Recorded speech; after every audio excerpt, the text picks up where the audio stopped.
Baik, kita jangkakan mesyuarat MT UMNO ini akan membincangkan berkenaan kedudukan semasa kerjasama antara UMNO dan beberapa parti lain, dan di talian ketika ini adalah Profesor Madya Dr. Kartini Abu Talib, Timbalan Pengarah Institut Kajian Etnik, untuk kita buat sedikit analisis berkenaan perkara ini. Assalamualaikum Doktor. Waalaikumsalam Malina. Apa khabar? Alhamdulillah, apa khabar Malina? Baik Doktor, dan kita akan terus saja kepada soalan ini. Bagaimana melihat kepada situasi politik sekarang melibatkan Muafakat Nasional iaitu UMNO PAS dengan Bersatu? Apa yang kita boleh jangkakan dalam kapasiti kerajaan yang lebih kukuh sebenarnya?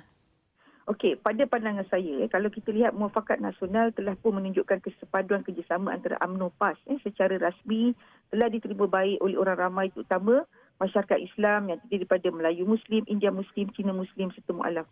Hadirnya Bersatu pada saya iaitu parti sepihan UMNO terdiri daripada bekas ahli UMNO dan bekas ahli PKR yang juga mahu bersepakat dalam gabungan ini dan menamakan gabungan mereka bukan Muafakat Nasional tapi kepada Perikatan Nasional dalam memahami gabungan, konsep gabungan. Bentuk pemufakatan iaitu Grand Coalition telah berubah sifatnya kepada strategic group yang mengenengahkan shared interest untuk pembentukan gabungan baru terdiri daripada UMNO PAS Bersatu.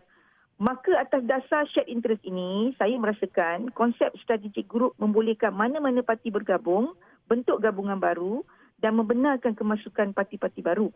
Dari segi demokrasi, saya merasakan trend ini adalah biasa dan harus diingatkan kestabilan politik di Malaysia adalah terkawal.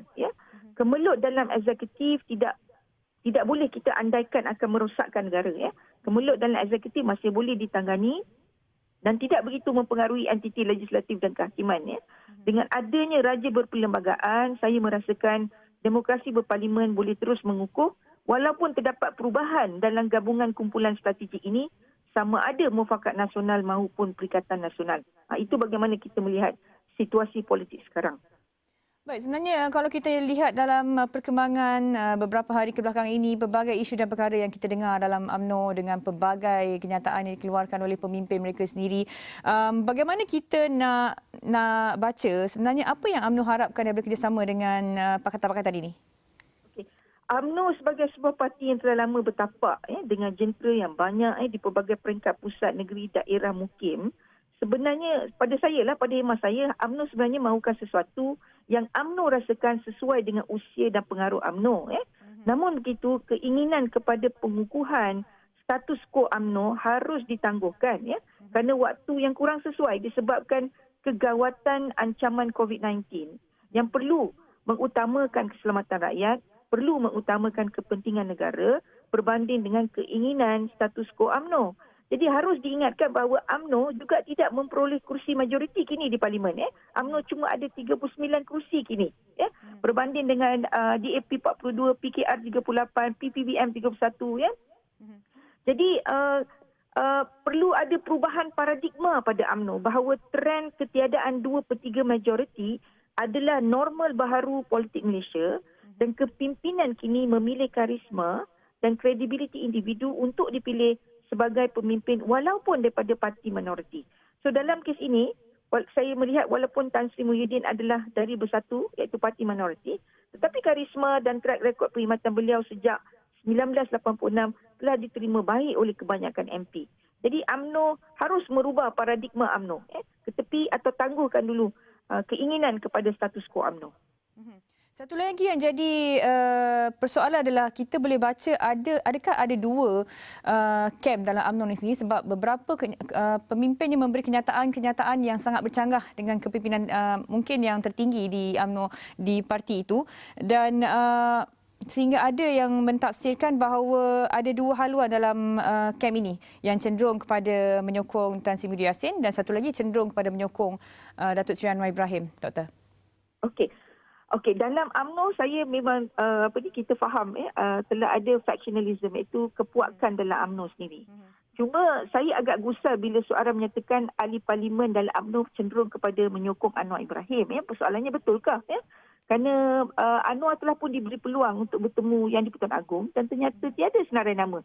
Ini bermakna tuntutan beliau bahawa beliau telah ada sokongan adalah tidak berasas.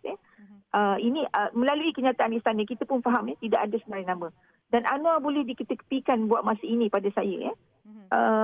pada hemat saya bukan persaingan antara Anwar dan Muhyiddin, tapi persaingan dalam UMNO dan bekas UMNO yang mahu diberikan peranan yang lebih dalam kepimpinan Tan Sri Muhyiddin. Itu yang saya katakan tadi, UMNO ini dia ada kepercayaan, keyakinan bahawa dia kuat dan dia perlu mengukuhkan status quo dia, itu keinginan dia Tapi hakikatnya bahawa peranan ini perlu ditangguhkan sementara, walaupun apa yang boleh berlaku dalam kabinet kini mungkin Tan Sri Muhyiddin boleh membuka ataupun berbincangkan adakah Menteri Kanan perlu diberi ruang penambahan kepada ahli UMNO sendiri. UMNO nak melihat begitu, peranan yang lebih besar diberi pada UMNO ataupun peranan yang lebih setara diberi atas kekuatan UMNO itu sendiri.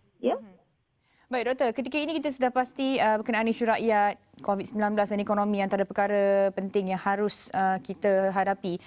Secara ringkas, apa yang Prof boleh katakan kepada semua ahli politik supaya situasi yang berlaku sejak beberapa minggu ini dapat diselesaikan dengan segera?